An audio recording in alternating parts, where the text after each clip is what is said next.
I'm going to tell you my life back to Mogadishu. I came back to Mogadishu in 2011 August. For my objective that time was for a vacation with my family. But then at that moment it was Ramadan, and at the same time there was droughts in Mogadishu. So I worked with my mom's NGO called SWDC, and I went to different IDP camps, and I saw people in terrible conditions. But that time I just came to know that why is my mom here and why is my dad here and why they haven't left Mogadishu forever. And the reason they didn't leave that is because they know this is their land and they know this is their home and they're here to help their people and do something. So there's this day, one day when I was with my dad in his office, a friend of him came to him and they were talking about sending suits abroad. And I didn't get the thing because when you just come here for a while and you don't know what's going on in Mogadishu, you have a question mark on your mind. So I had the question mark. They were talking about sending their suits to Nairobi, where my dad was going, and the reason behind that was to get their suits cleaned, dry cleaned, which is funny to you guys, but it's not funny to the people who used to stay in Mogadishu for the past 20 years. So I asked the question, like, why do you have to send your suits to Nairobi or Addis or Djibouti, wherever a person is going? And the thing they told me is that they don't have a dry cleaner in Mogadishu, Hargeisa, or Bosaso, or anywhere in Somalia. So my mind came an opportunity because I was thinking of moving back to Mogadishu. So I had opportunity.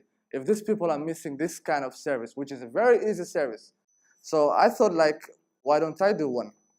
So I finished the Ramadan with my family, went back to Dubai where I was working, resigned from my job, and decided to come back to Mogadishu.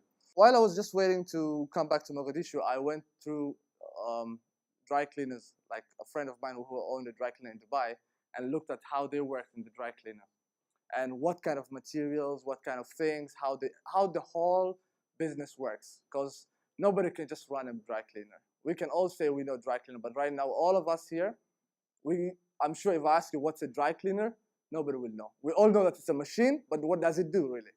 Okay, let me tell you. A dry cleaner is a machine whereby it washes clothes without using water. It uses by steam. It uses chemical and steam only.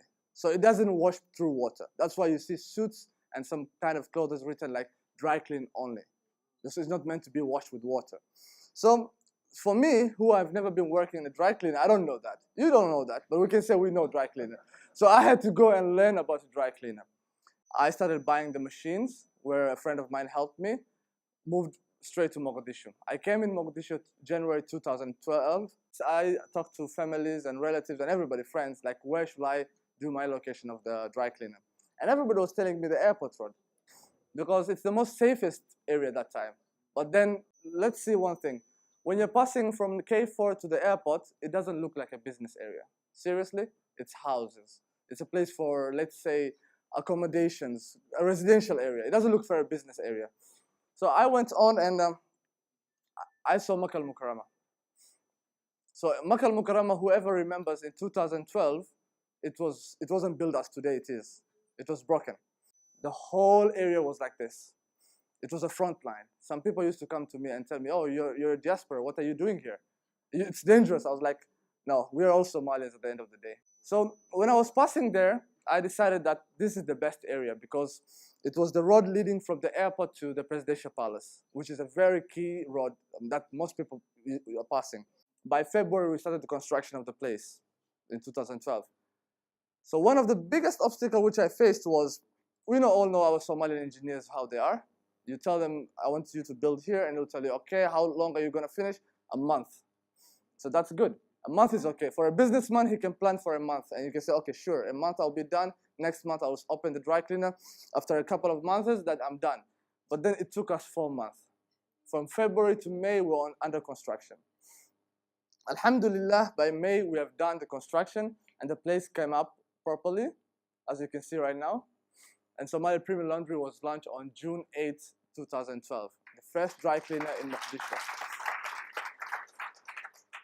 So there's another thing which I want to share with you, everybody here, is like, it's not about only opening a business. It's about bringing something people need. So thank you very much for listening to me, and have a nice day.